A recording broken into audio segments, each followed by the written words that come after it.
Good day to everybody. I think that we can begin. Okay, hello to everybody. I hope you can hear me well. As I read through your names and affiliation, I found that many of you probably do not have experience with the socialist cities or post-socialist Europe. So I thought I could say something for the background. Also, those of you who probably would have experience, it would be from a past, say, 20, 25 years, or 50 or 10 years. So not before 1989, when the urbanization and urban life and urbanization patterns were different from what has been happening in the past 15 years. And I think my main interest in studying cities came right at the beginning of 1990s. I finished my studies in 1988, and at that time, during the socialist regime, I studied the settlement systems. And there were not people, except I think Jiří Musil, a sociologist, who would be interested or who would do the studies of the city life or city structure, what has been happening in a city. So I started to be interested in what is happening in our cities after 1989. And at the beginning of my career, I focused mostly on changes in the central city, because this was the place where the market forces came as the first. Where mostly Western investors started to build shopping malls and office centers, where gentrification happened to change the inner city neighborhoods. And at the time, in mid-1990s, virtually nothing was happening outside of the cities. So at that time, I had a talk with my colleague, and he said, we should take a car and look around what is happening here. There is some suburbanization, what we know from Western cities and from North American context would happen. And actually, at the time, there was very little, nothing. In mid-1990s, our cities looked in a way similarly as a decade before, in mid-1980s. When under the socialist times, they developed in very compact form. All the new investments has been attached to the compact built-up structures. In terms of the residences, they were built in high-rise buildings, well connected to the city center by public transportation, in large cities by underground system. And new non-residential places, industrial zones mostly, they've been again attached to the city. And behind this compact built-up environment, there was a just rural landscape with small villages without any development or negligible development. And all this started to change in case of Prague, where I come from, towards the end of the 1990s. And after 2000, that's 5 years since this initial tour in Prague suburb, I would already say that probably suburbanization, by which I mean the development outside of the cities, but also change of the shift of attention, shift of the growth from central place in the city to suburban place. This started to happen after 2000.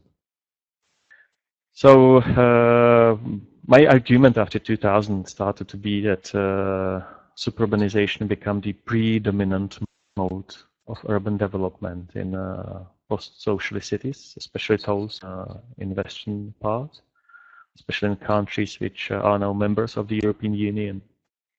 And I think this was in a way expected, so it wasn't be surprising.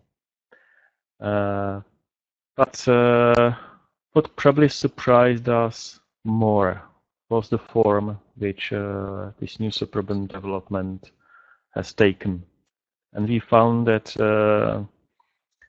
instead of construction of new residential places, which would be in more compact form, in the places which could be well served by public transportation, on the railroads, because there's a quite dense railroad system in Central and Eastern Europe. In the places where there is existing services, we found that a lot of this new construction and a lot of places where people started to migrate to from cities happened to be extremely fragmented. In the hundreds, I would say in large cities, thousands of very small localities, very small places. Many of them without proper infrastructure, without proper transport connection and so on. So since about mid-2000s, we started to be concerned with this, in a way, physical form of suburbanization. And we started to call it our post-socialist Central European variant of sprawl. If I look on North America by sprawl, I understand the low density development which goes long distances from the city. Partly sometimes there's talk about the spatial fragmentation. But what has happened in Eastern Europe was extreme spatial fragmentation. So actually there were two issues on which we wanted to explore with Kiril and also with our colleague from Eastern Europe. There was some noise now with the authors of the other chapters.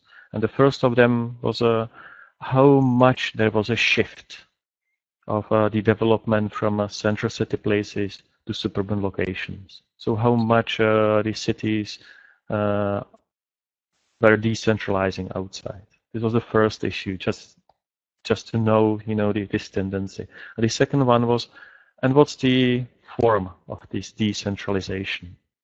Are there more compact places to be developed, or is it fragmented, as we have seen in some places? And there are, of course, normative questions behind it as well, because we thought if it's extremely fragmented, then how can we serve by public services all these people, by technical services, also by social services like schools and kindergartens? We've been also concerned with issues like energy efficiency. If there are so many new places distant one from another, how many kilometers people have to travel to places of jobs, to places of services, to schools and so on. And we just thought why there is not much concern in thinking about what kind of the movements and what kind of the also social climate, what kind of the daily pattern of commuting this type of sprawling landscape is producing. So these were the initial interests, and probably I will not go further now, because in the book we also try to answer what we think are the major forces or major explanatory factors why actually this kind of suburbanization, in a way of sprawl, a very extremely fragmented development, has developed in Eastern Europe. And by the book, we just wanted to point to this type of sprawling suburbanization which is developing, and also bring awareness to kind of the sustainability issues of the urban development, urban growth in post-socialist cities. So I hope if this is sufficient as an introduction, because I think most people would have questions and they deserve to have time also for them to ask. Hello? Hello, can you hear me? Hello, Ludek. Yes. Yeah, I can hear. I'm not sure about the others. I joined you just a few minutes late. Hi for everybody else. I'm Kiril Stanilov. Okay, I think yeah, people can hear us. So I'm sorry I missed the first couple of minutes, but I caught your introduction. I think you did a nice broad overview. So without losing much time, I think it would be nice now to move straight to the questions.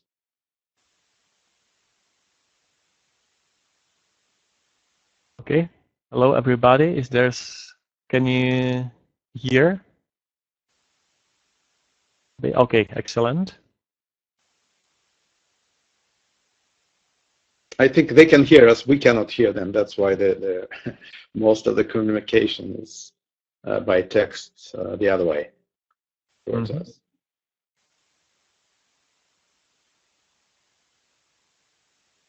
So we're waiting now for the first question, right?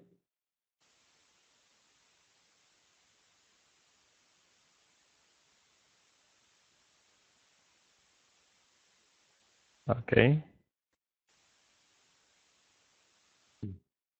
So Giovanni, you are the administrator who gives the right to people to speak. Does Antony raise hand? Or can we do it actually?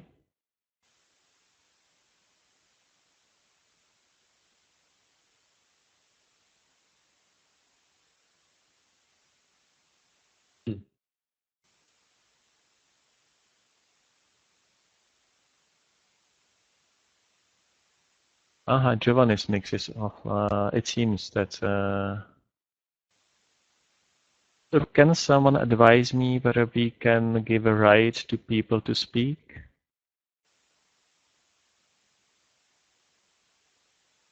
Okay.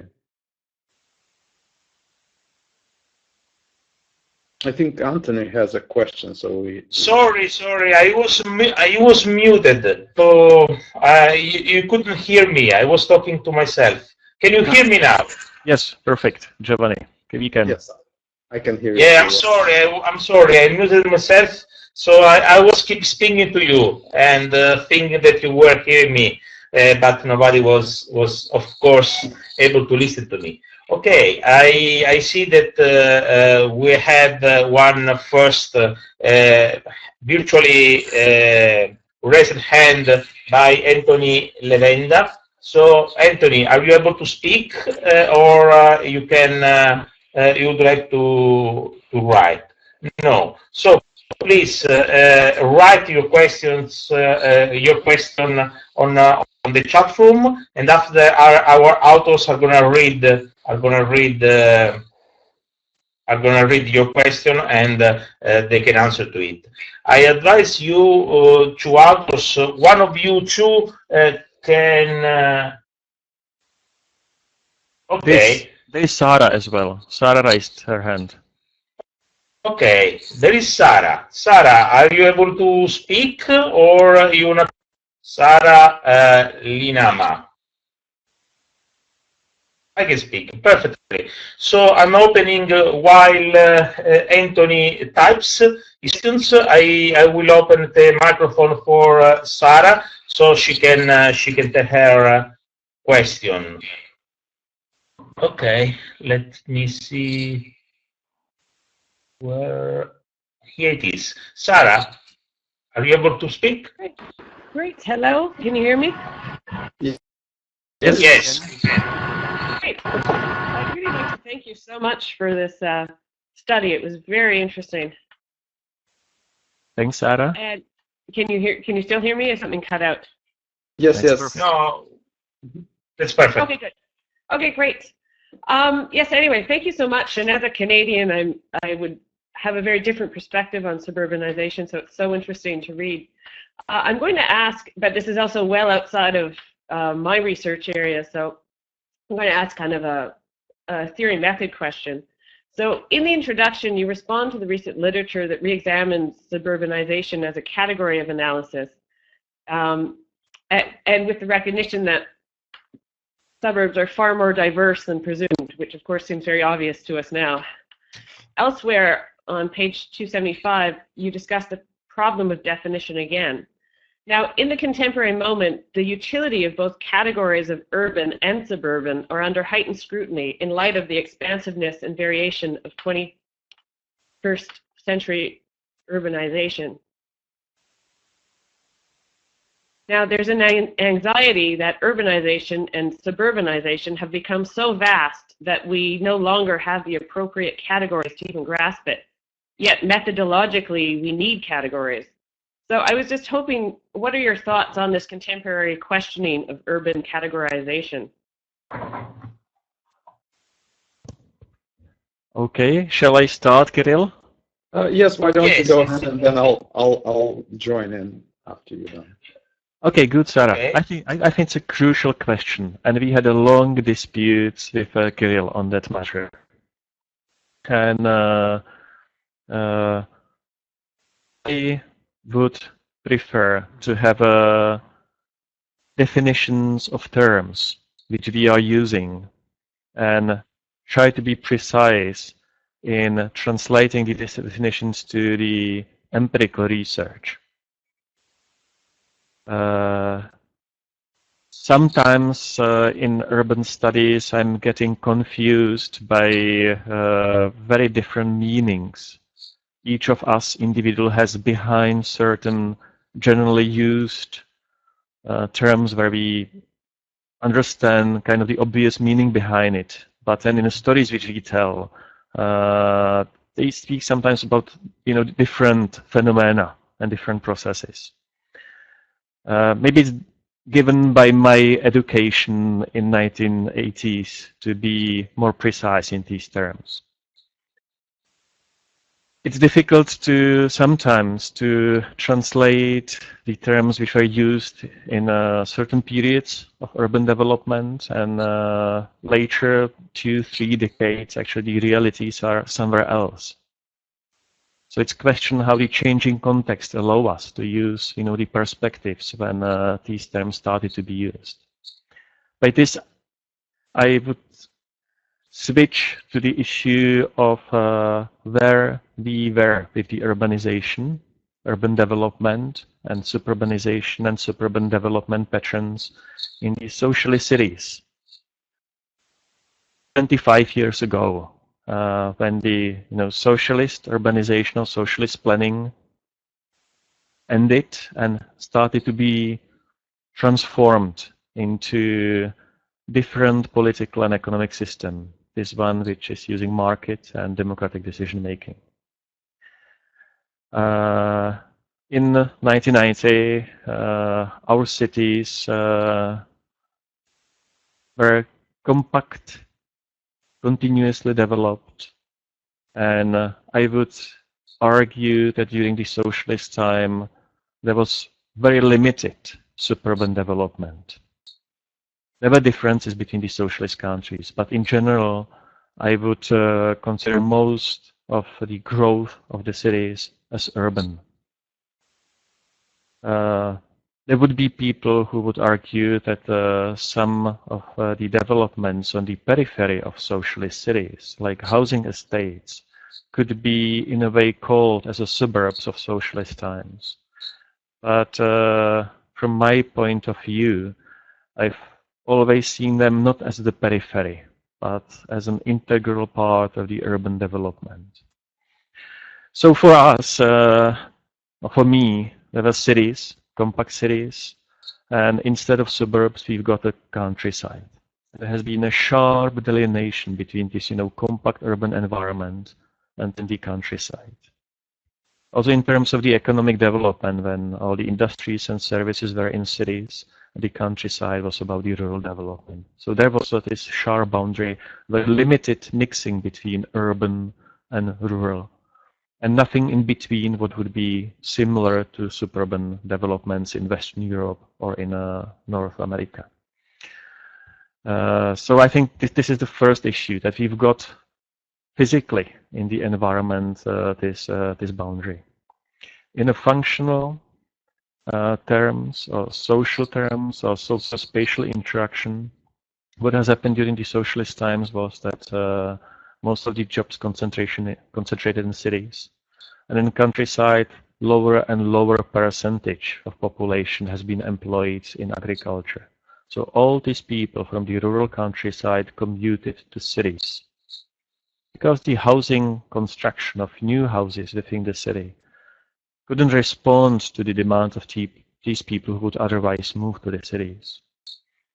I think it was called under-urbanization. So there was a more growth of jobs than the residences. So people were commuting from the rural countryside. So physically there was a separation, but in functional terms there was this kind of the daily commuting pattern. So it's simplified, but 1990, I would see that we've got the cities and then we've got the rural landscapes. What is happening now is what we've seen in Western countries after Second World War, sometimes between First and Second World War, and that's new type of landscape, residential and non-residential, which didn't existed in the former socialist Europe until 1989. Or if then these were only small fragments of signals, some remaining from period before the Second World War. And this new type of the landscape, although its position within the functionality of cities, has been different from the urban environment, has been different from the rural environment. So I think we could physically see the distinction between these three types of landscapes. I expect that in the course of time there will be more and more mixing between them, more and more overlapping. But I think in the meantime, I think it's useful to distinguish between urban and suburban. The other issue is that from a more normative point of view, we started to be concerned whether the cities will grow in a more sustainable way as a compact inside, or whether there will be sprawling outside of the cities. So we started to be interested actually how much people go to live outside of the city, how much jobs are going to decentralize outside of these formerly compact cities, how much land is being consumed in the city and outside of the city.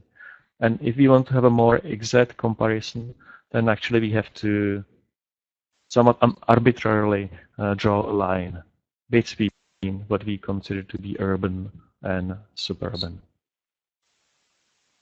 Yeah, so I think I'll finish here. Yes, if I can continue on this, I'll try to be brief. I think that's of course a fundamental question. How do we make a distinction between what's urban and what's suburban? And nowadays, this boundary is becoming very blurred. And it was easy in the past, in the medieval times. The cities, medieval cities had walls, so thus you can see what belongs to the city, what is urban and what's suburban. Nowadays, we don't have city walls. Although there are a number of other walls that are not immediately visible. One of which, and the simplest one, that we try to do is administrative boundaries. Every city sets up its own administrative boundary, and you'd think then that it would be an easy question to answer. What's inside the administrative boundary is urban, and what's outside is suburban, but that is not really the case. We wish it was that simple. Because these boundaries also are drawn by administrators, and they're drawn in recognition of historical circumstances, the evolution of particular urban place, politics, many factors in the picture here. And some cities are overbound. That's where the boundary extends way beyond the build-up area. And others are quite tightly bound by the administrative boundary. They have all grown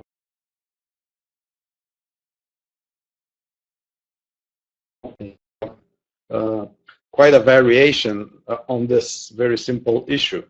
So it becomes very difficult to compare cities to establish what's urban and suburban just based on a very simple definition of what's inside the boundary and what's not. And of course, then we have to look at some other ways of distinguishing urban and suburban. And one that I think we highlight in the book is how do these places operate? How are integrated in the overall functioning of the metropolitan area? What are the sort of the lifestyles of people who live or consider themselves to be urban residents and those who are suburban? And I think there is a big distinction there. And what's interesting, and particularly in Eastern Europe, or in post-socialist Eastern Europe, is that suburbs really were defined, the new post-socialist suburbs, by the outflow of middle-class and upper-class residents who didn't want to live in the city anymore and who wanted to enjoy the single-family detached house, all these features of the so-called American dream. And that was very clear, and the patterns are also very clear. So there was a definite sort of conscious attempt to disassociate yourself with an urban place by finding an alternative ways of inhabiting the land. So we in the introduction, I think we discussed this issue of the concept of post-suburban world and whether we could call Eastern and Central European cities to be part of this process of post-suburban development, or they're more reflecting of processes that in the Western world took place a few decades ago. So in our view, what we see in Central and Eastern Europe and the post-socialist cities, it's we can still quite distinctly differentiate what's suburban and what's urban. And that might not be the case all over the world, but in our opinion, that is definitely the case in the former post-socialist countries. So I'll end it up here, and maybe we can continue on.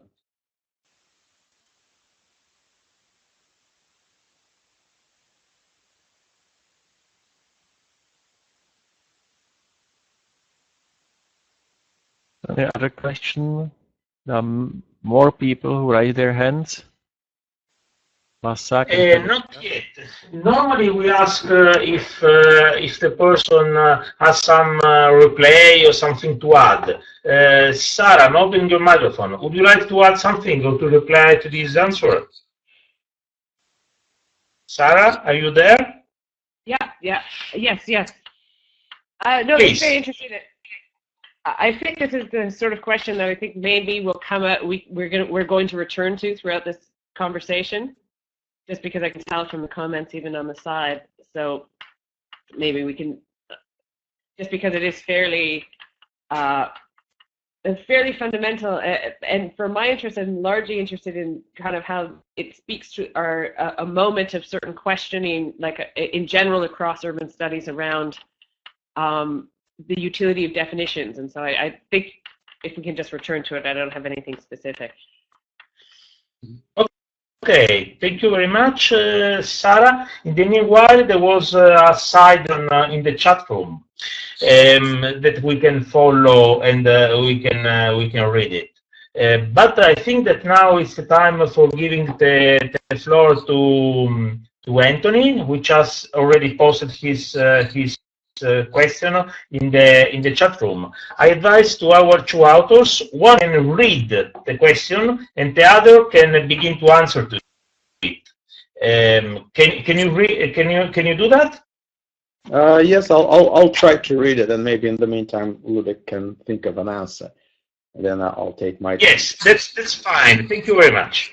Yes. So Anthony's question is, here's what he wrote: great book.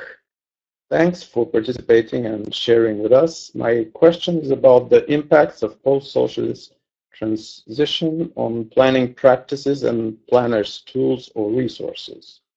In Chapter 10, you described local planning and governance in these Central and Eastern European cities.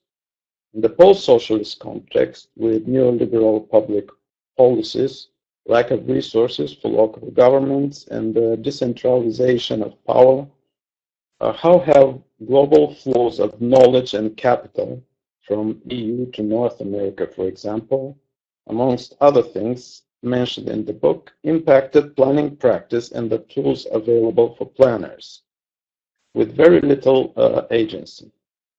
And the question is how this has happened at the local level. For example, have growth management tools been translated from Western context to CEE cities? And how have these influenced planning practice? Thank you. That's a very good question, and I'll then now leave it to Ludek to start. Okay, thanks, Kiril. Thanks, Anthony, for the question. I will start, and I guess Kiril will jump in and add additional issues. I will go to the planning under the socialist system. I'll try to oversimplify now. The planning within the central system was organized in a 5 years period. For these 5 years, the Central Planning Commission, actually government, and the Communist Party behind it, in a way decided priorities, how to distribute finance for running expenditure, but also for the investments. And one of the ways that they decided to which sectors, to what kind of the activities, the flows of money will go. So there was a preference for production rather than consumption, especially in 1950s, 60s. So more production of factories rather than housing. There was a more priority to defense industry, to military complexes, rather than to development of entertainment and personal services. But it also got its spatial dimension. And I think the socialist understanding was that despite there was a preference for kind of the equalization of living standard between cities and the countryside, between more developed and less developed regions, they understood that there is something like economies of scale. So the preference was to concentrated investments to larger urban places. So actually, socialist central planning system used something what has been developed from what you might know as Walter Christoller's central placed theory or Peru growth poles. So the investments were channeled especially to cities and to medium-sized towns in industrial regions. And specifically to central municipalities, so to cities, not to smaller towns or villages outside of these cities. So this is actually what has brought the investments to the urbanization of city landscapes. What you see here on the picture is the city of Prague. In the darker color, you see newly built housing during the socialist times between 1948 and 1989 in terms of the housing estates. So the housing construction was concentrated, and as you can see, there was very little construction outside of the city. You cannot see the city boundary here. Actually, I might say that the city boundary was narrower in 1960s, and then it expanded to include new land for the development. So these housing estates could be built. And all this land within the city was under one jurisdiction, under control of the city government. But what I tried to say before was that above the city government, there was a regional government, and there was the national government. So it was a kind of the hierarchically organized system, also in a space. And it was the national government who decided the finances are channeled to center cities and not to small municipalities outside of the cities. What was provided to the small municipalities was public transportation to bring people to the cities, to the jobs. So one system in a 5-year period, they decided about how to distribute money, how to distribute investments, and to what places in a space. So if you look on the cities, they've been organized, well, in the terms of a Chicago school organism as a one unit. There was no space for individual or decentralized decision making. One of the first thing which has happened after 1989 has been very strong opposition against this system of hierarchical top-down planning. It was abolished. One of the things was the decentralization of powers to market and to private actors in the marketplace, and to create conditions for them. The other one was the breakdown of this hierarchical public sector organization. So one of the important issues was that the municipalities, they become independent, and concerning the land use, decision about what can be built on their territory has been solely in the hands of the municipalities. There have been and are now some tools how to influence the municipalities from the position of regions or the national government. But even if they are there, they are very little used. So until now, there has been power given to these municipalities. And now try to imagine that you are a mayor of of municipality which is outside of the capital city. Capital city which is getting people, getting investments. Investors are coming there looking for new spaces where to build, either residences or distribution centers or shopping mall. And there was nothing on your territory, or an obsolete village. But now you can decide. Formerly it was the central planning machinery which gave you rules. Now, in the local assembly, you can vote for the change of your zoning plan. And you decide, we are next to the highway, we can put a large tracts of land in our municipality actually for the development of new non-residential structures or for residential developments. And that's actually in the environment when the investors, private investors, are coming and they are looking for these places.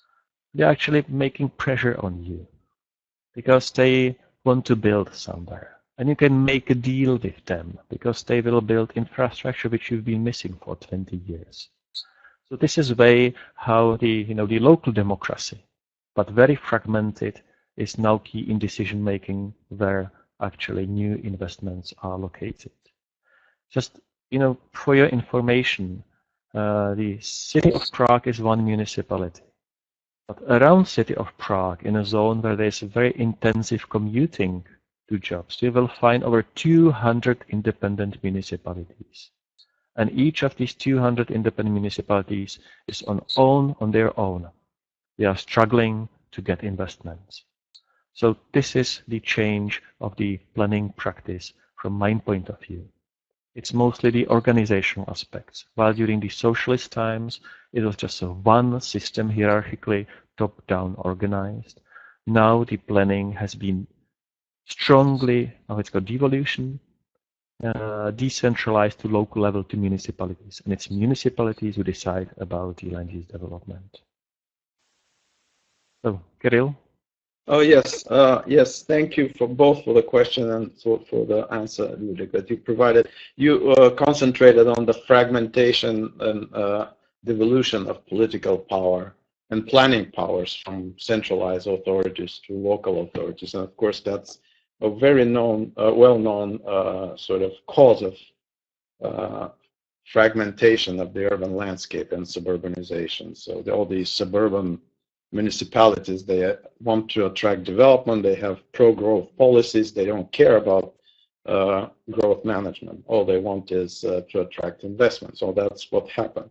I think what is very interesting in the post-socialist countries in Europe is that in the 90s, there was very little recognition of the negative impacts of suburbanization.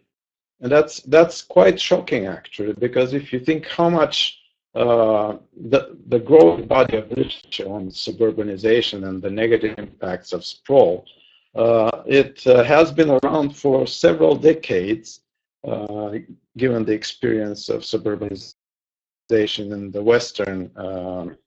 But Eastern European planners did not consider this to be relevant knowledge. The reaction was that Eastern European cities were too dense, too crowded, too controlled, and in order for them to be integrated into this capitalist world and in the West, in Western Europe, they had to become decentralized, and so the model that Eastern European cities were taking on in the 90s, particularly when we're talking about planning policies and strategies, was the model of a decentralization that is quite actually a significant feature of post-socialist suburbanization, that suburbanization was embraced as a way to go forward. There was very little recognition of the negatives of this kind of growth.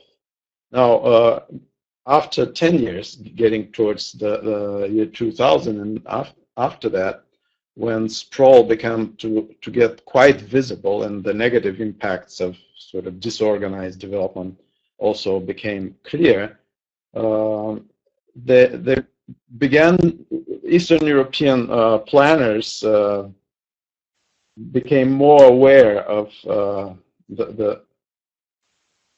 the pitfalls of pushing for decentralization and the need to come up with strategies that control growth in a way that is anti-sprawl and more orderly. However, at that time it was too late already, and there has been quite a bit of suburbanization taking place, and also for reasons that Ludděk highlighted, this fragmentation of planning powers, administrative powers.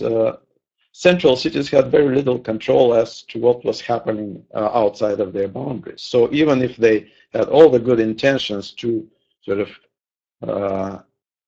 constrain sprawl, they had very little in a way of tools that were available to them to enable that. So sadly, Anthony, to go back to your question, I think there was very little transfer of knowledge, particularly in the 90s, regarding suburban development from the west to the east. So let's stop it here so we can continue on with some of the other questions. I don't want our answers to get these long-winded and to take up most of the time, so it will be nice to be able to... Yes, Kiril, I think I agree with you.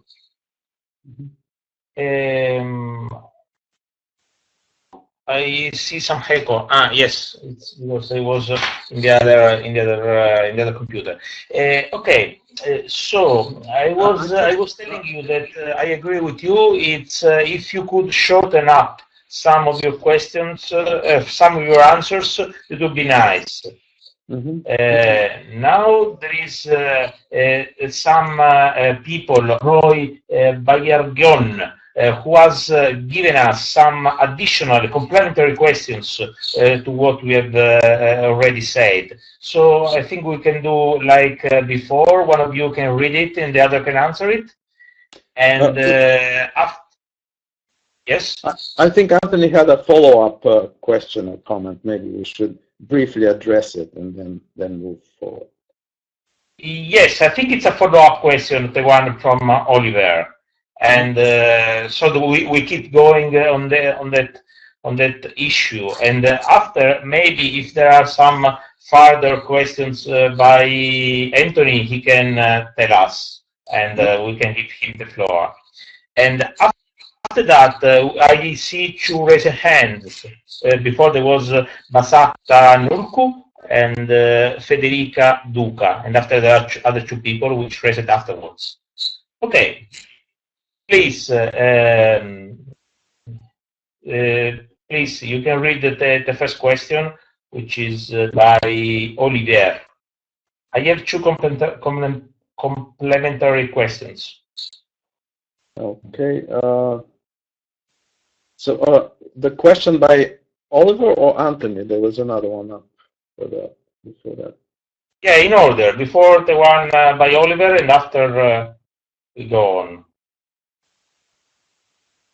I guess I'm going to read Anthony's. So Western planning policies knowledges are not being adopted more recently in post-socialist contexts, and that's, again, that's a continuation.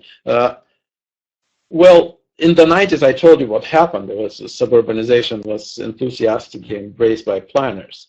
Post-90s, in the new millennium, there's a much greater recognition of the negative consequences of suburbanization, and this language has found its way into planning documents and strategies. So nowadays, partially also because of the process of integration with EU policies and directives, and also funding guidance for these big projects that Eastern European cities are beneficiaries of.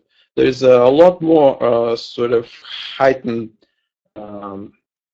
caution about how urban growth strategies are framed. And you'll see that in the second sort of wave of master plans in post-socialist cities, there's a lot of talk about polycentric development, containment of sprawl, and all these good things about that are now directly sort of transferred from the experience of dealing with sprawl in Western European and North American countries. But as I said, that is a little too late, and we wasted a great opportunity because socialist cities, as Ludděk said in the beginning, they're quite compact. They had a lot of good things going on in terms of sustainability agenda. They had the good systems of public transit, but also socially they're quite coherent, and there were not a whole lot of socioeconomic fragmentation. But all of these things were sort of thrown out, quite easily dismissed as something that post-socialist cities should continue building their basis for future growth. And it was a complete sort of abandonment of that model of growth. So it's the swing of the pendulum from one extreme to the other is what defined the growth of post-socialist cities for a long, long time. Nowadays, yes, there is recognition of the need to organize the growth of city in a more orderly fashion, to move more towards a compact development, integrated communities, transport, and so forth. But planners don't have the tools nowadays to realize those plans. And there's also nowadays talk about the need to form these more regional forms of associations of governments where they can deal with these issues. But still, it's at this point, it's more talk than anything else. Ludděk, do you want to add something to this, or should we move on to the next question? Yes, my feeling is that past 20 years has been in a planning and also in policies mostly about procedural aspects, learning how the planning works under the capitalist system. And there was very strong emphasis on the decentralization of government to local level and about deregulation to market actors.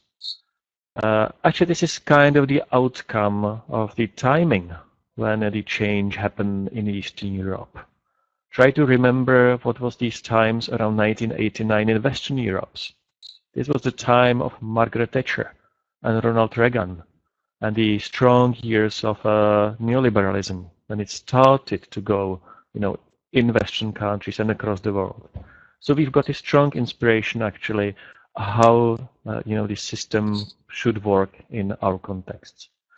And I think looking on the procedural aspects, then we've been forgetting a little bit about the content, or respectively content. I think the planning started to be, in my view, understood as a tool which is here to serve private interests, whether individuals, households, or private firms and investors, to help them to work within the capitalist system and the market system.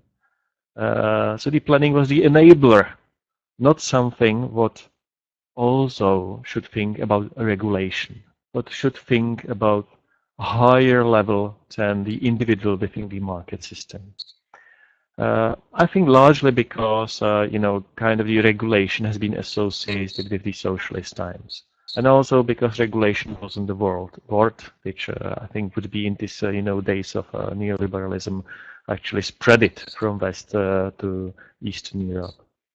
So looking on the content issues, things like, I know the terms like sustainable development has been, I think, through most 1990s, nearly forbidden word, or regional planning. We've got our president who said there is nonsense behind the individual and community like municipality. He was even against, government on the regional level, not speaking about, planning on, let's say, the city region, for city region spaces and so on. So these questions were not agenda, hasn't been disputed and so on.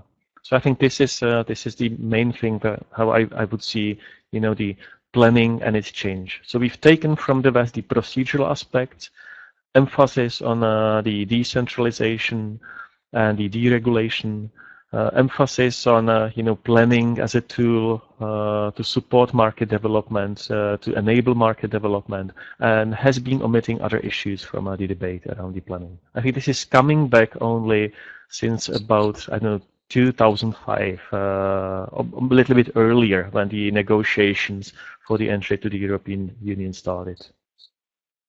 And I think also it's in a way linked to the questions which Olivier posted. So we can go to that. Okay, or maybe Bashak has been waiting patiently and should. Okay, I see that Oliver has done also, Oliver Roy Don has done also a follow-up. He says, so basically, Ludek, you answer to my second question is that post-socialist planning response to sprawl is individual, fragmented, and ad hoc, even in the face of a societal choice. I guess that the problem is not the planning system per se, but rather its lack of political support, as Kiril seems to be saying as I type. Do you agree with that? Yes, and the lack of political support is there because there is lack of understanding what is happening. The lack of understanding, I think it's a result of kind of the culture of our thinking about the life within the capitalist system, which we established through 1990s. So that's the culture very individualistic. We moved from where we were forced to think collectively to very individualistic thinking. Everyone should care for herself or himself, and that's the way how actually the society should be built. So that's it. So the way of thinking about the common issues, this has disappeared. Okay, that is great. I think that we can go on. Anthony is telling us, thanks for your excellent responses. I imagine these are difficult issues to address in highly fragmented structures, of course. Now I'm gonna give the floor to Basak Tanulku, who he's writing her question in his question on the board, on the chat board. Please, Basak, you can do it now.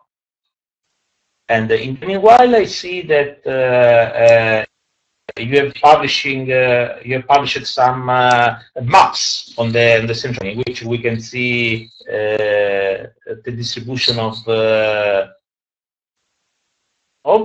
Please explain to us a bit more about this map, and after you can read the question by Basak. Thank you. Kiril, will you read the Basak question, or shall I do it? I can read the question that I think Giovanni asked us to comment on the map that we have online now. Do you want to just say a couple of words about it? Then I'll read it. Yes, please. You can just say a couple of words on the map so that we understand it better. And after one of you can read the question by Basak. Thank you. Okay, good. So I posted this map here to show where new single-family housing construction has happened between 1989 and 2009. In territorial terms, what you see on a picture is in the middle by the dark color, that's the boundary of the city of Prague. So that's the Prague city municipality. Then the gray boundary shows the functional urban region of Prague. This is not an administrative boundary, but it contains all municipalities from which very significant portion, over 30% of people who daily commute to Prague. So large proportion of people who are economically active are daily commuting to Prague, so very tightly linked with the city of Prague. So that's what we call here functional urban region. Actually, for us, it's a kind of the, socio-spatial or socio-economical spatial entity, the socio-spatial formation, which work in a day as a one unit. And within this unit, you see where the new single-family homes are constructed. And as you can see, most of these spaces are small and are dispersed outside of Prague. There are few of them on the edges of Prague. In an article which we published with Kiril initiated it. I might post later the other picture. We focused on the areas around the city boundary of Prague. Within the city boundary, you will find the places which are designed by the master plan of Prague for the construction of single-family homes, but they were not taken up.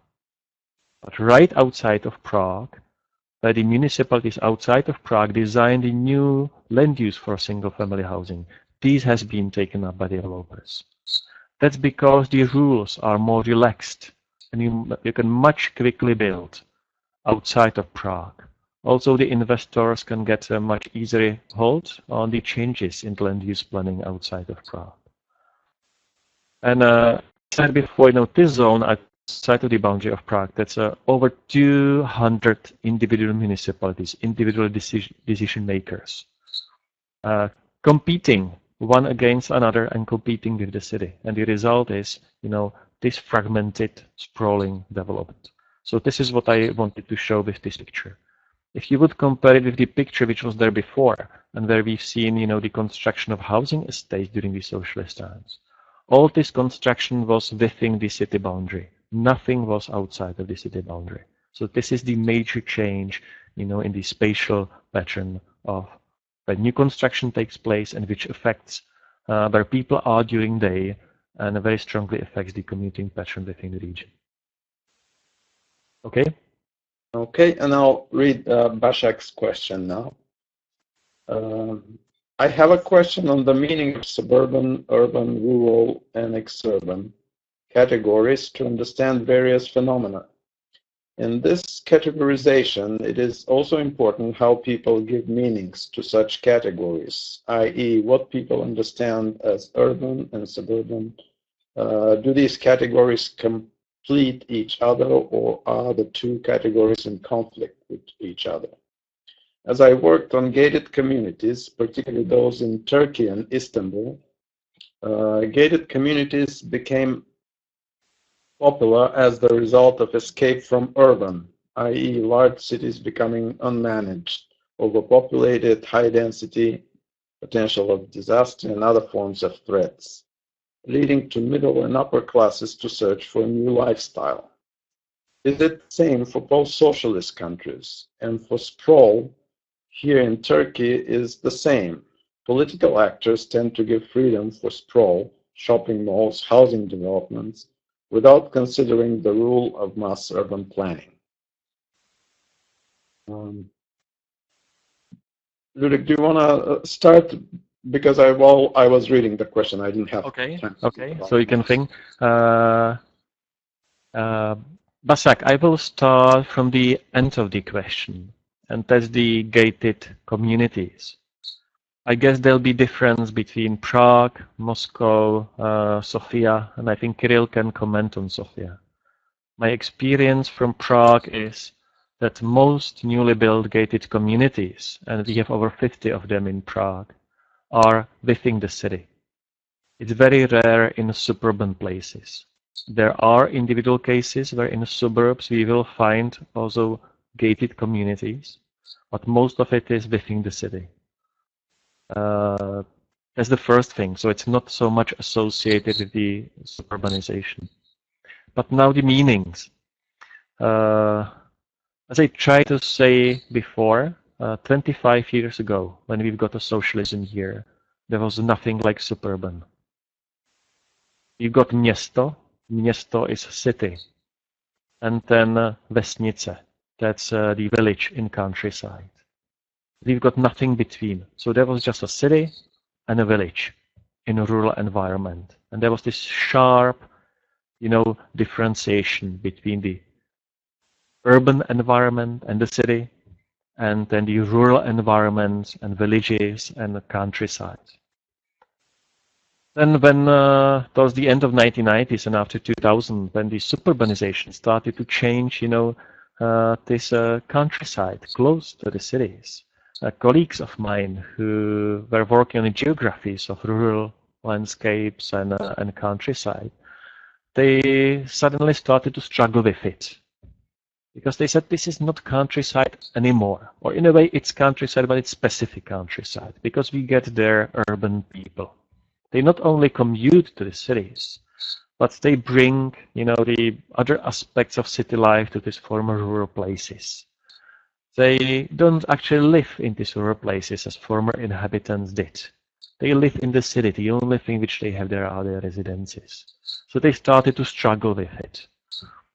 From the urban point of view, we've seen it as a growth of the city in different physical shape or morphological shape, an appropriation of former countryside places. But in functional terms, we understood them as part of the urban landscape. But in a way, missing very significant aspects of urbanity, or significant aspects which we always associated with the urban development.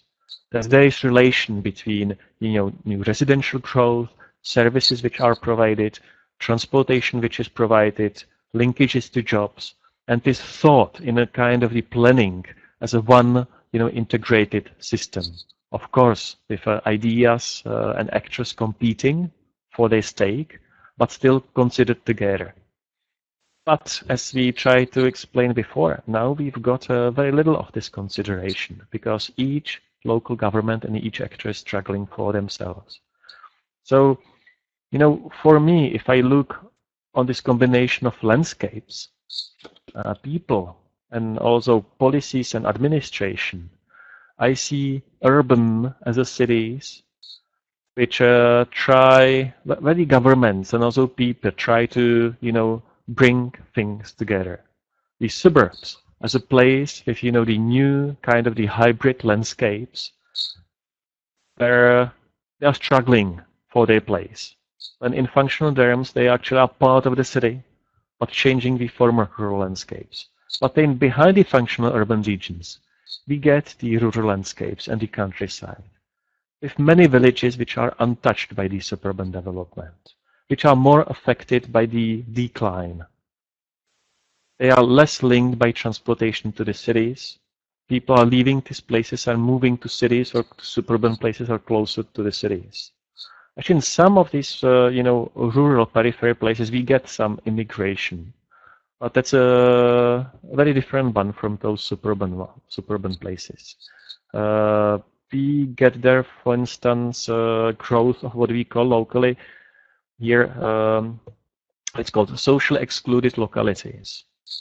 Sometimes with a larger share of Roma population, former living in the cities, but actually moving out or being moved out to these peripheral places.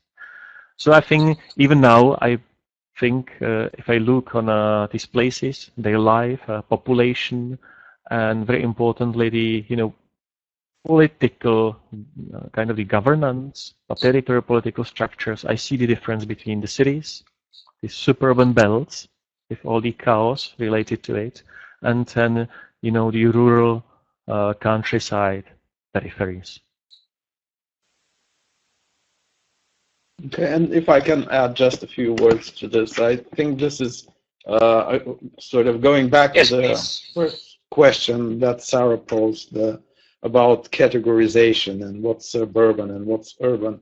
I think that Bashik is very right to point out that there's a question also of attitudes.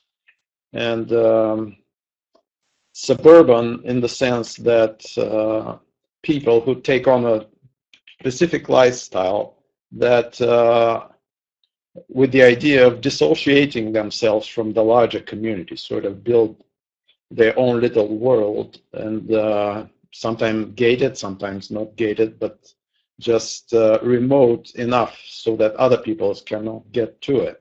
So in that sense, I think it's, yes, this is much more fluid, what's suburban and what's urban, and you can actually have suburban residents living in the city as well, with suburban attitudes. And I think what Ludek pointed out about these gated communities in Prague being inside the city boundaries, yes, it's just a matter of location, but I think the whole idea behind these so-called gated communities is to disassociate themselves from the urban problems, to build a wall around them so that they not participate in, and do not take responsibility as to what it means to be part of a city and to share responsibility for how it functions, how it operates, how it so now I'm just going to leave it there. So let's move on to the next question. Giovanni, do you, where are we now? So what's the next one?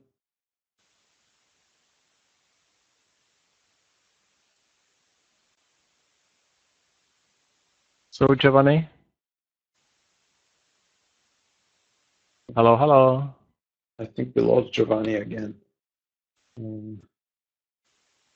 So if we lost Giovanni, then shall we answer the question by Olivier? Yes, if you want. Now there is also the Federica.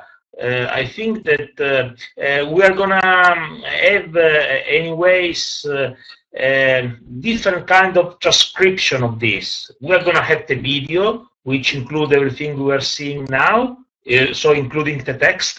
We're going to have the MP3 with the main audio that, I mean, with all the audio we've been listening, but we're going to have as well the transcription with all the text, with the questions that are going to be published. So I think that we can go on also because there are many other questions to read, and we won't have too much time to answer to it. It's already 11 past 5 Italian time, GMT +1, so we don't have much time. Now, Federica has written a very long question.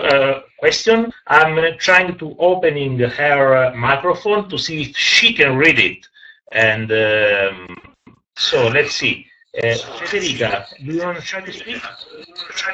Hello, can you hear me? Yes, yes. Okay, so I'll just read what I've typed and sent to you. So thanks for this. It's really interesting, and I'm fascinated by the world of suburbia. And my comment is, and my question is linked to what we've been discussing so far, and specifically also to the last question that you answered, and is also linked to my work on suburbs in Johannesburg, on estates, gated communities, but on complexes and new developments at large. And what has to do with what we have discussed so far, and with the nature of suburbs, the language that we use, and what is their function in the context in which they are employed. And linked to this is my second concern or comment and question. So, for example, if I look at Johannesburg, we can refer to Johannesburg as to a suburban city historically. And we can also see a new suburban spread with new gated communities, complexes, and so forth.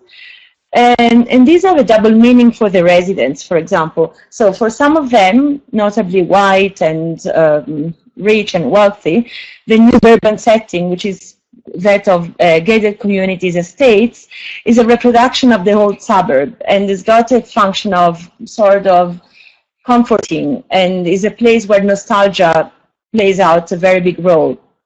And so it's the reproduction of the old suburb, but while for others it is something new that was never experienced before. So we notably talk of black people that were living in townships, Bantustans, and rural areas, even though there is debate over the fact that these places had suburban features. So now I would be interested in understanding how the cases that you described relate to this situation, and what is the relationship, lived, symbolic, but also structural, between the old and new setting in a space in which the idea of the suburb seemed to be new. So shall I start, Kiril? Yeah, sure. Yes, I think we can recap because it's much easier when the participant can read their own question by themselves. So if you are able, please do for the future. The next in line, it's Lindsay Owen, so please prepare yourself. Now the floor is yours. Authors. Okay. Yeah, thanks, Federica, for the question. It seems to me that there is one theme which is coming back and we haven't really discussed, and that's the relation between suburbanization and segregation. I think Kiril said that the suburbs has been associated with middle classes. Moving to places where they could make themselves distinct from other people remaining in the city. And also, I think the Bassa question on the gated places in the suburbs in Turkey or in Istanbul is about this social distinction. And I think this is one of the issues behind also the rapid residential growth in suburban belts of post-socialist cities. If you would look 25 years back and would ask, actually, what was the segregation in the socialist city? Was there any kind of segregation or substantial segregation? There was in socioeconomic terms, but incomparable with what has been in North America, Western Europe, or in Latin American countries or somewhere else in the world. That's because the socialist governments try to mix people together, but primarily to provide them with a very similar level of salaries, consumption, goods, and so on. So there wasn't this social and socio-spatial distinction. Actually, the opposite was the truth.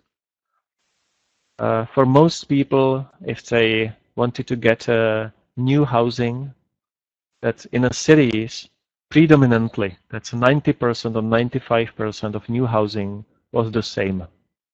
Apartments in prefabricated blocks, standardized apartments. So there was very little distinction, very little choice.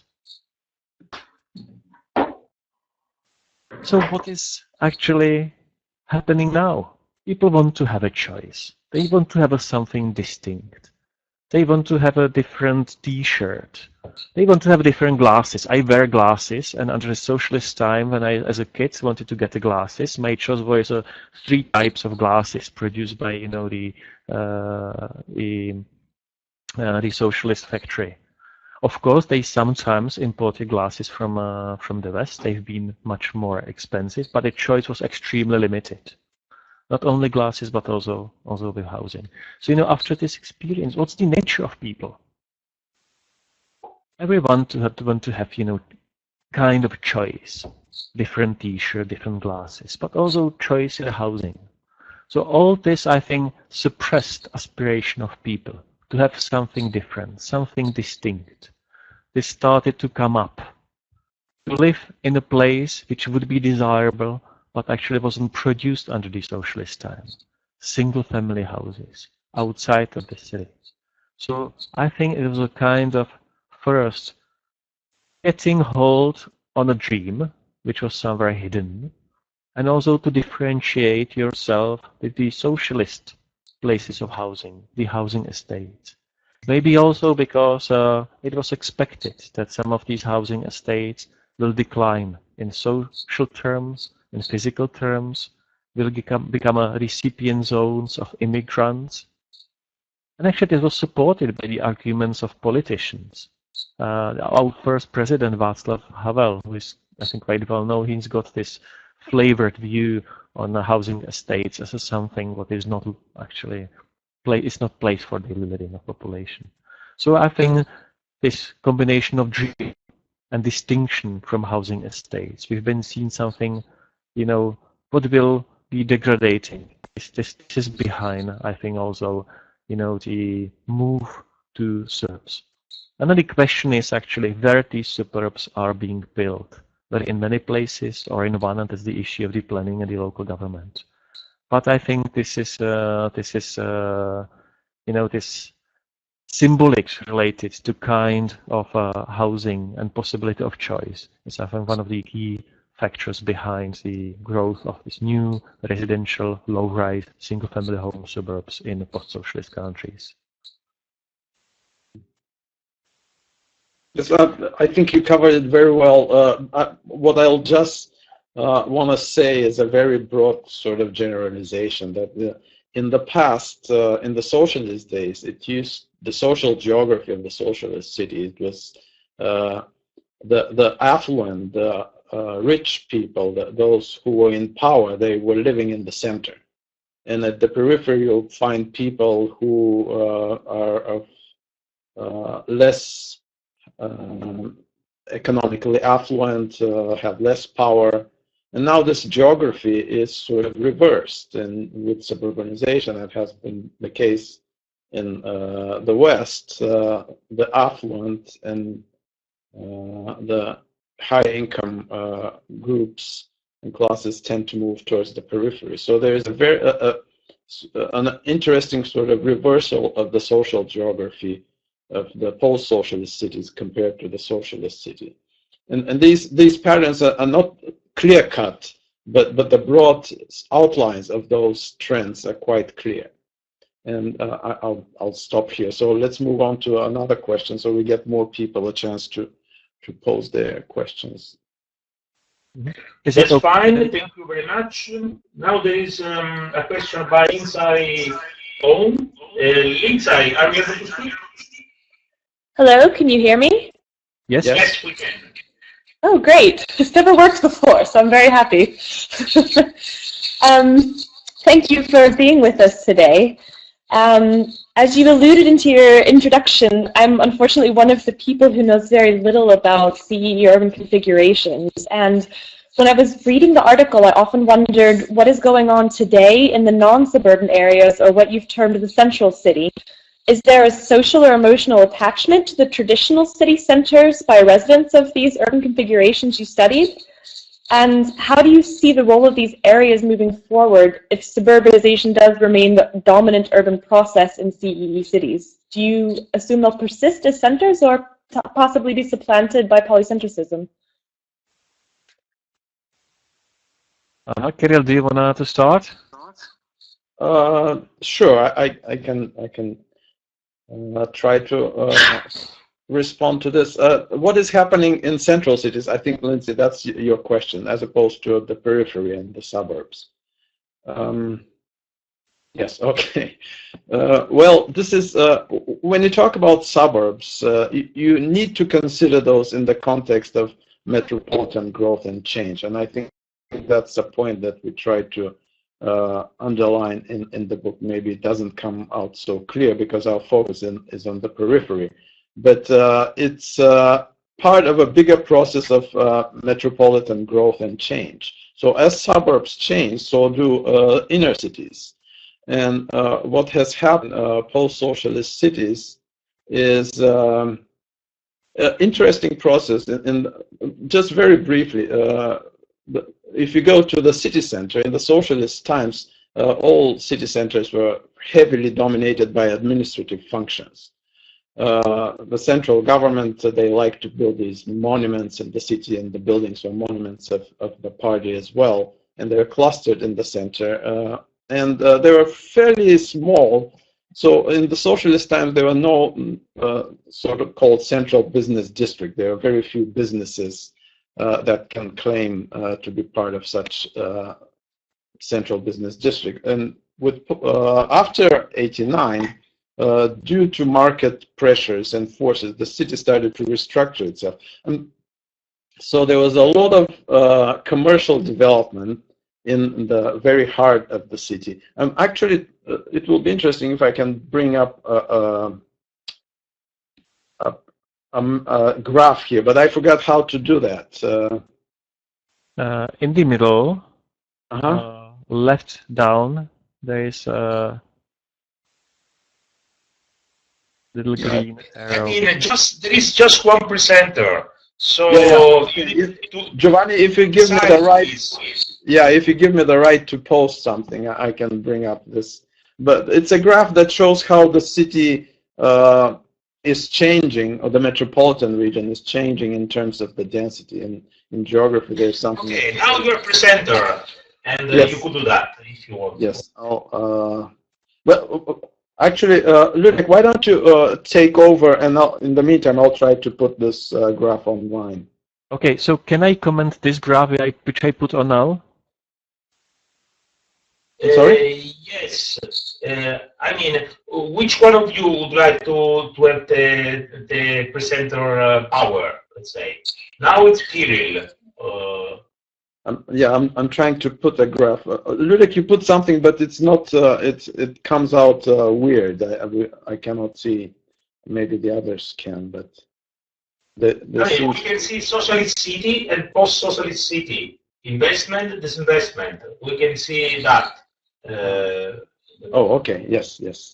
And it's very interesting. I mean, as a picture, as a graph. So if you agree, Kiril, I can first comment this graph. Yes. You can, Go ahead. Prepare your figure, and then we will change. Okay. Mm-hmm. So if I can get the red point to be presenter. Yes. So I'm gonna give it to Ludek. Okay. Mm-hmm. Sure. Yes. Here it is. Now you are Ludek, the presenter. Okay. Excellent. And I hope I'll get a stronger one. So that's for Lindsay, isn't it? Yes. So, Lindsay, again, on the left side, we have the socialist city. And in the socialist city, this was actually the compact city. Most of the investments were in the zone of socialist housing estates, but it was also a zone of the socialist enterprises being built, compactly on the edges of the city. And that's the place which got most of the investments. Some of the investments were also concentrated to city center.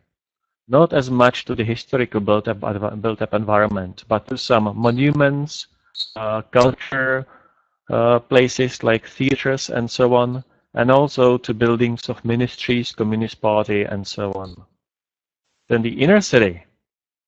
This was in some of our cities like Budapest, Prague, the inner city from the capitalist times. In some of the most eastern cities, you wouldn't really find this. And actually, there was a kind of this disinvestment from old industrial zones and from all this old capitalist housing, the decline of kind of the transitional zone. And then periphery, that's the suburbs now, they were just villages. What is happening now was, I think, two dominant processes. First, and this came really immediately after 1990, there was a huge investment flows to the city centers. Refurbishment, regeneration, new commercial function, replacing the government administration and so on, and partly associated also with residential gentrification. So, major thing. In terms of the investments to administrative space, it will be significant. In terms of the housing and where people live, we rather got population decline in this place because of the commercial functions displaced the residents. In terms of the residential growth, most concentrated in the new suburbs, all this built behind the housing estates. While the socialist programs for the construction of housing estates stopped, people were moving out of the housing estates and they were becoming, the recipient zones for new immigrants from rural places, but also foreign immigrants. In Prague, 25 years ago, we've got a 0 foreign-born population. Now we have a 15%. which is a major change within these 25 years. And then inner cities. In inner city, we've got development of brownfields on one hand side. On the other hand side, investments to new shopping and entertainment malls, to new office clusters. We've got the dilapidation of some housing clusters, but also construction of gated communities and residential neighborhoods. Islands of high-class development and the major commercial functions. So that's would be it. So it's not only the suburbanization, but in terms of the population growth and the housing, I think the suburban development has been the most massive thing which has been happening here in the post-socialist city. So, Kiril? Yes, I think you summed it up very nicely. Yeah, what I would like to add is just that there's what characterizes the post-socialist period is a greater level of spatial differentiation in terms of where the money is invested inside the city. So as a result of this differentiation of where money is flowing to, and investors picking particular sort of juicy neighborhood that have the environmental qualities, where there was a lot of interest in building and buying and selling properties. These became sort of focal points that, as Ludděk drew these little dots, red dots in the inner city, where became the hot spots for development. At the same time, in areas that were not hot spots, there was a serious sort of lack of investment, and they began to sort of go down a path of deterioration. Another process that is also interesting is that there seems to be nowadays a lot more, and this is on the positive side. So far we have been concentrating sort of the negative changes as a result of the fall of the old system and what happened during post-socialism. But there are quite a few nice things that have happened as well. And one of them is that cities have become much more interesting and diverse in terms of the mixture of uses, due to the power given to property owners to develop their properties in the way that they see fit. You could see a lot more shopping centers and neighborhood sort of little centers thriving as more offices, more shops were being opened up through the efforts of individuals and groups. So there's the post-socialist city is acquired some kind of a vitality as a result of this, and at the same time, I think you need to be aware that there are also some negative processes in terms of socioeconomic stratification that are going on. And I think this about covers it, so we can now move to the next question. Okay, next question was by Abby and Postsocialist. Now I'm opening her microphone to see if this works, and otherwise we will have to read it. Abby, can you speak? No, Abby is not able to speak. Okay, so as always, one of you two should read it, and the other can answer it. It's very long question. Okay, I'll start reading it, and then Ludděk can take it up.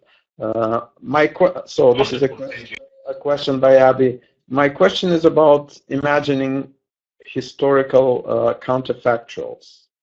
I was very interested to read your explanation of how much neoliberal influences shaped suburban development in CEE countries. And it made me wonder about other capitalisms. Neoliberalism is owneratory and economic regime. And one can imagine post-socialist governments taking a variety of paths as they transition to a capitalist political economy.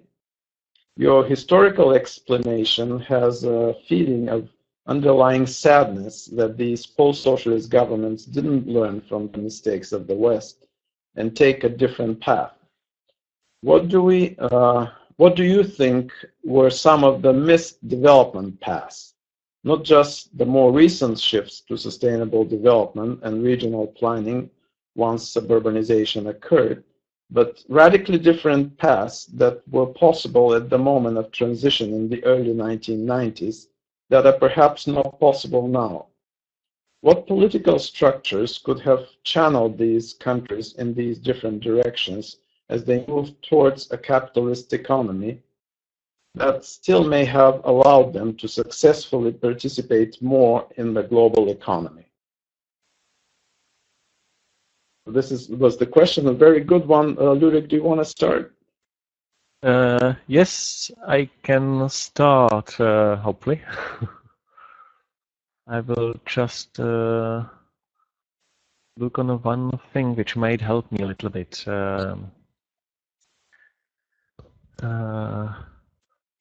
I just found a thing which I wanted to read. It's a quotation from a book of Ralph Dahrendorf from 1990. It's called Reflections on the Revolution in Europe, in a letter intended to have been sent to a gentleman in Warsaw. So it's 1990, right at the beginning. And he wrote, the total process of constitutional reform takes at least 6 months. And in my country, this was, for instance, equality between the ownerships. Because during the communist times, there was so-called socialist ownership, which was a state and cooperative, and this was favored in comparison with the private ownership. So these are one of the constitutional things. And a general sense that things, now I'm continuing with the quotation, a general sense that things are moving up as a result of economic reform is unlikely to spread before 6 years have passed. And again, comments in my country, the major economic reform started in January 1991. And let's say it lasted at least until 1996. So it took this 5-6 years to establish the basic rules of the game for the capitalist economy or for the market economy and also the democratic policy making system, so the institutional environment. But then the quotation continues. The third condition of the road to freedom is to provide the social foundations which will transform the constitution and the economy from fair weather into all-weather institutions, which can withstand the storms generated within and without, and 60 years are barely enough to lay these foundations. The hour of the lawyer and the hour of the politician mean little without the hour of the citizen. And I just took this quotation because I want to say that the past 25 years were about learning actually how to live within the capitalist system. Because there was a little experience of people who started to be politically active, economically active after 1990, of living within the capitalism. So because we haven't got this experience, I think we've been relatively able, as I said before, in the procedural aspects to establish, the rules of the game for the democratic decision making, for the market economy. In this, what kind of institution and how design, we've been influenced by Western institutions and Western governments and Western advice, and actually it was a condition to get economic help and become part of the global economy. And despite at the beginning of 1990s, there has been disputes about whether to take an alternative path. I think the path which was on the ground was tested. This was also supported by not only most of the governments, but also most of the population. At least when I'm speaking for the countries which are now part of the European Union. And now we are learning actually culture, how to live within the system. We are learning, the content things, the more important issues, for which in the West, or for those who live within capitalism, have a history of culture, history of dealing with the system. And you understand that the capitalism is not only about the individual initiative, it's a way about the coordination of society. Despite there are failures within the system, actually, it's still a way how to coordinate in a way society, and how to, in my view, mitigate the individual and common interest. But while individual interest, they find obvious defenders, then I think there is a struggle of some of us, or sometimes collective, or on behalf of some, for struggling for some of the collective interests and collective issues. And I think there's still path in front of us. But I start to worry a little bit. Was that in this culture environment of huge individualism, the deregulation and decentralization, we start to establish, micro lives within the communities, where people actually learn to live within this kind of the system. They establish institutions which are built around it. They put their vested interest into it, their stakes, and they will not want to change. So in a way, what I see is that we are establishing some of, new path and new future path dependencies, because the system which we build is this fragmented and decentralized, more favorable for sprawl rather than compact cities, more favorable for less sustainable than more sustainable development, but also in terms of segregation, which I mentioned before, more favorable for, the very individual choice and distinction of places between, people of different economic means. Also, what we see now, differences between, long-term population and new immigrants coming and so on. Because culturally, it seems to me that we understand the system rather as a, collage of individual interests.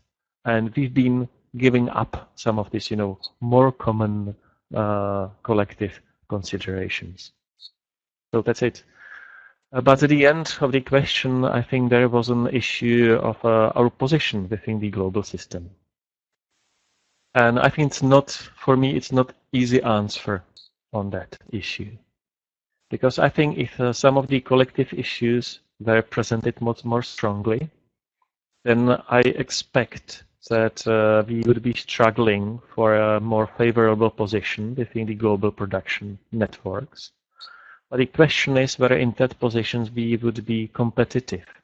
If I look on my country now, then I think economic terms is doing relatively well.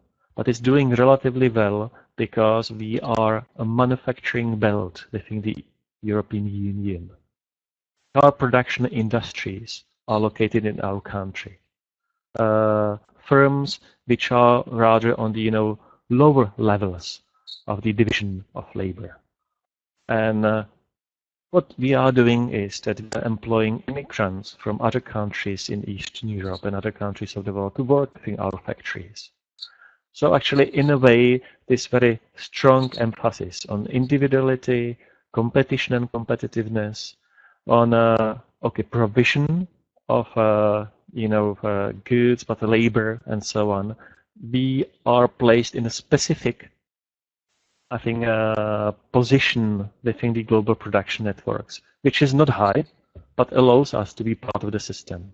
Less favorable than could be. But I don't know whether there, in 1995, there could be path which could take us in, I don't know whether to say, in a way which would be more favorable for both economies and the populations. It's hard to answer because we haven't got this option, so we cannot compare. But still, in front of me is that because I think we are wealthy enough, we have a problems to share.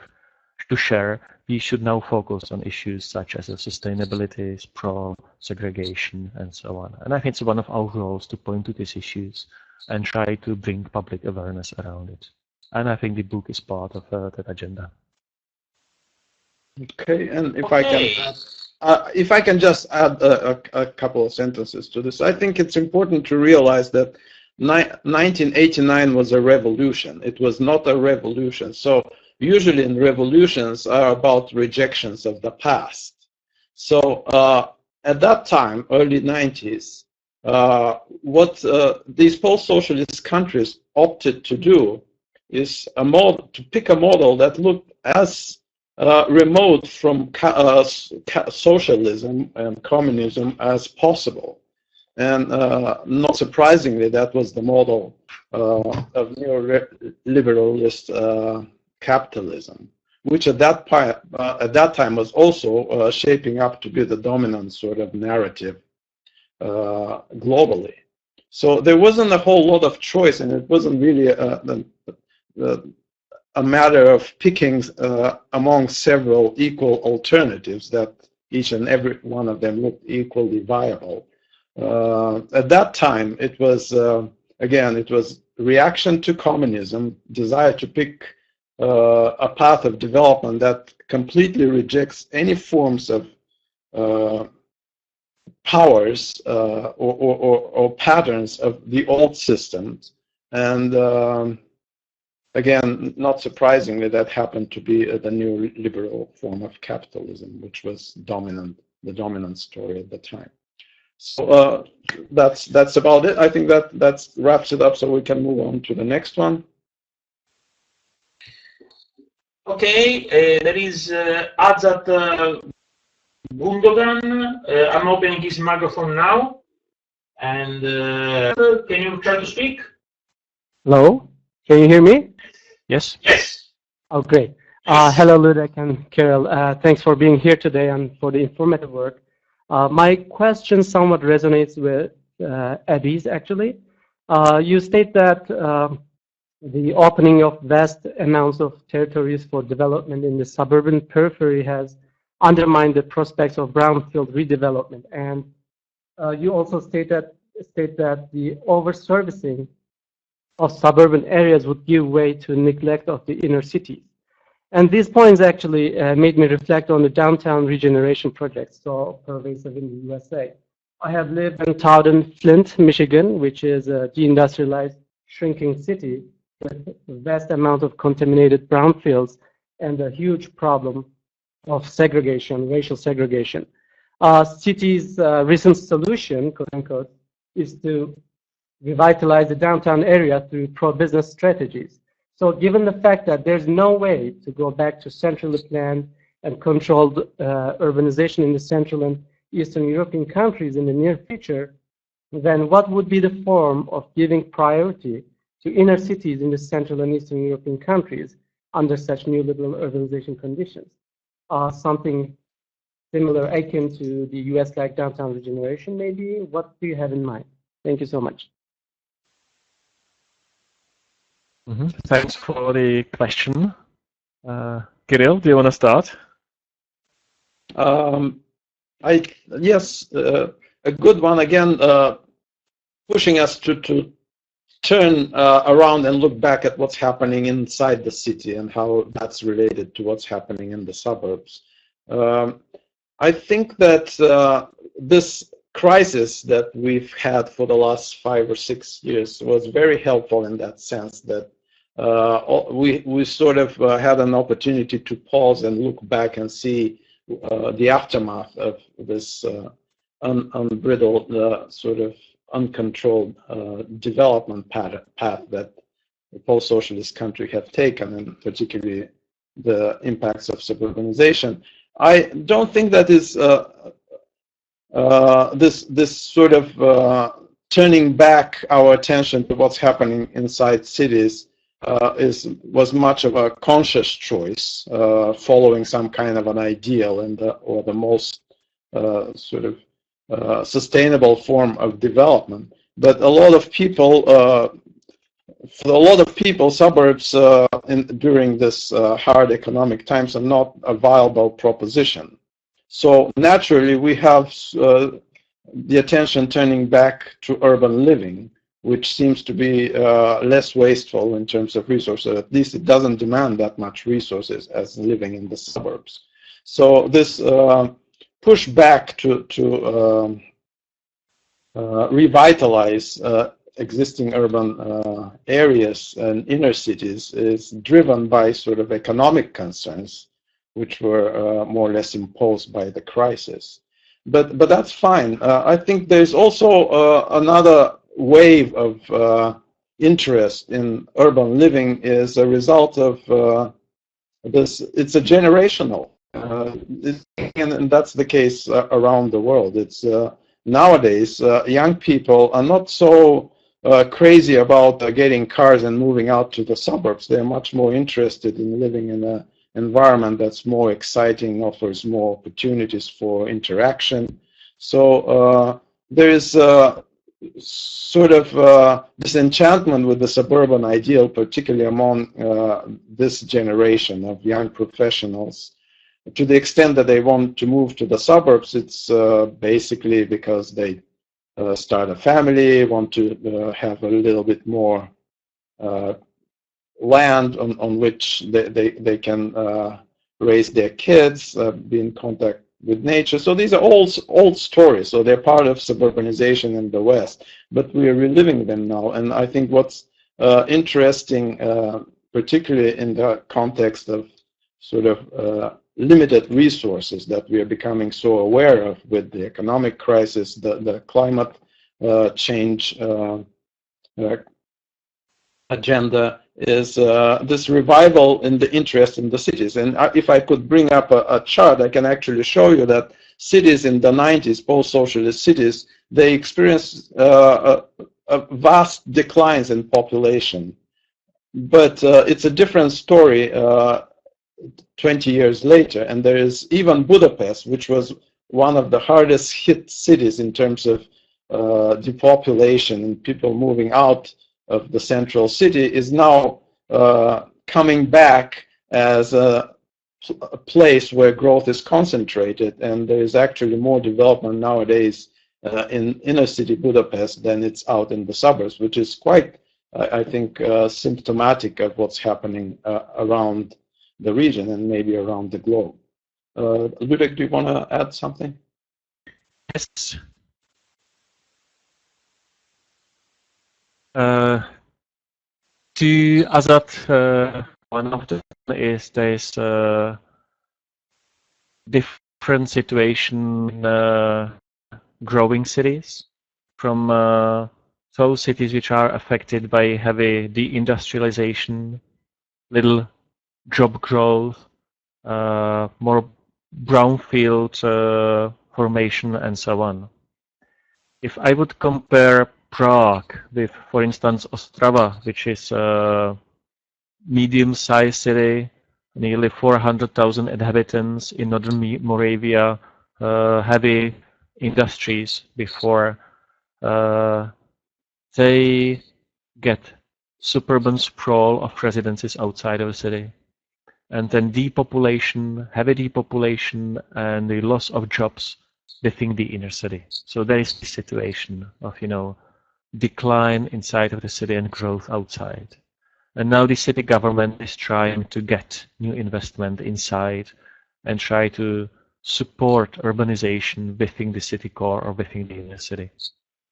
So there are different stories of the cities, whether they are growing, have a sound economy, or whether they are affected by this decline. If I look on the capital city of Prague, which is inside of the book, it's not a declining place. I think the country is the major growth region. I think the European Union is one of the growth regions. In terms of the GDP, is above the level, so it doesn't get any support from the European structural funds. But so what we can see in Prague is both the growth in the city and also growth in the suburbs. But there is one major difference. If you look on the residential places, on the population, this is growth in the suburbs. In the central city, it's mostly growth associated with the jobs and non-residential functions. I put here this picture, which is now in the middle. The region in the middle, that's the functional urban region of Prague. That's this, commuting zone with very intensive daily commuting. And the Aldi area is a central Bohemian region, central Bohemia. That's the NUTS 3 region. So let's say larger regional space. I think this regional space, there are mid-sized cities like this one, Mladá Boleslav, or these ones, Kladno. Most of them, all these mid-sized cities would have a 50, 70, 80,000 inhabitants, and then towns of 5, 10,000 inhabitants. The distinction between those which are in the black and those which are in light color is that the job growth between 1991 and 2001 has been concentrated only in those which are in black. All those which are in light, this shows the job decline. So if you look on the regional economy, there has been major job growth in the city of Prague. One medium-sized city, that's actually the location of a Škoda car factory, which is the Volkswagen company, and it's one of the major growth points in the country. And then few new suburban job places, but all the rest is a job decline. So in terms of the geography of jobs, we see growth of jobs in the city and then decline outside else, except few places in the suburbs. But in terms of the job growth, actually most of the suburban places, or in aggregate, in total, there is a job decline in suburban places. But residential growth. So we get this, opposing dual trends, concentration of jobs in the city and deconcentration of residences outside to suburban places. So that's my experience from okay. I think we have already the one last question because it's 5 to 6 and we cannot exceed 2 hours. So I'm afraid that the other questions should be given on the forum. I see that Ludek already has done some posts on the forum, so he knows very well how it works. So I'm sorry for the other participants which didn't succeed in doing this, but they will have more time for doing this. So we can read our last question, by Civelek, and after we can close this section, giving back to you in the forum. Is that all right, Kiril and Ludek? Yes, okay. Yes, that would be fine. I think both Ludek and I will be happy to reply to questions posed or commentaries posed on the board in the discussion forum. Okay, that's wonderful to know. Thank you very much. Okay, who's going to read the question now about Kansu? I guess I can read that one as well. Okay, that is thank you. the last question, right? And we should make Yes. it because we have 5 minutes left. Okay, in the text after that's a question by Kansu. In the text, after problematizing the certain market logic, quote unquote, urban processes, you attribute these to weak national and regional authorities. However, there are also very similar experiences where these processes have happened in non-post-socialist cities, where we could also see the control of central authorities, while municipal or local authorities are suppressed, not necessary. To what extent can we relate these processes as consequences of the weak central authority? Is this the question of strong or weak central authority? And to what extent can we classify actors or agencies and city-making processes with the categories of central, local governments, market forces, civil society, etc.? So that was the question. Ludek, do you want to start? Yes. No, I wouldn't see it in a way that central and regional governments are weak or the local authorities are suppressed. I think it's just this is not their priority. So the national and regional authorities, they do not want to intervene into matters which are seen as a issue of the local development, something what should be decided on the local level, on the municipal level. I think they also do not want to intervene in the local matters, because it seems to me that at present time it would be seen by population in next election as a very strong attack on the local democracy. So I think none of the political parties, whether conservative, liberal, social democrats, they wouldn't intervene and take a right which the local municipalities got to decide about what they do. So I think, again, this is a question of long-term discussion, struggle, try to be aware of that, the socio-spatial formations where we live our daily lives are not enclosed in municipalities with 50 inhabitants or 500 inhabitants, as is quite often in our country. But it's a matter of the regional coordination.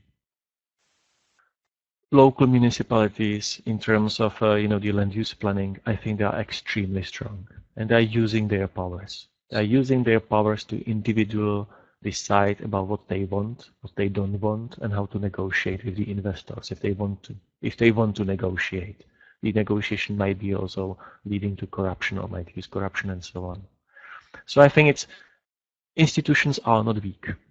They are strong. Governments are not weak. I think they are strong, but it's a question of their preferences. And I think the preference is not intervene. Partly is partly is, I think, conditioned by the culture, neoliberalism and this devolution which we accepted and taken on board in 1990s. And partly is now done by this what I would call already new path dependencies, because it's done in this way. And now I think those who see that it brings some negative aspects, they are very worrying whether to intervene into the local democracy and local decision making, because they would lose the political support and won't be able to realize other things which are for them, I think, political terms important. So for me, this is agenda for I think long time struggle and work to understand that the life at present time is not localized. It's at least regionalized and linked to actually the global sphere, at least in terms of the economic processes. Okay, now I guess I'll have to take my reply then online to the forum.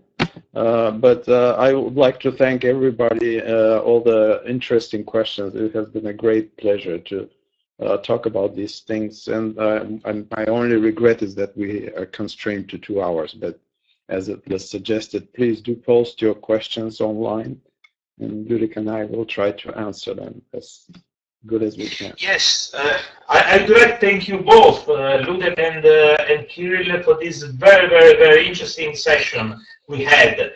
You are also the first ones which used the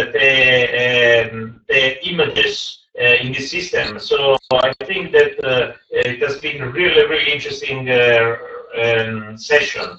Nevertheless, just a direct discussion, it's compressed in 2 hours, but we will have the forum. So I promote the forum, and I hope that everybody will be able to enjoy these critics and this discussion also by the forum. Thank you very much again, also on behalf of Yuri Kazakov, which couldn't make his microphone work. And I hope to see you again next year for the next session as well, for next edition of this initiative. Great, and thank you for giving us this opportunity to meet actually our readers. I think that's an excellent idea, and thank you for organizing all of this. Okay, so I'm closing this now, and thanks again. And as Yuri is saying, maybe we will meet in Urbino, in which there is in Urbino there is a summer school this summer.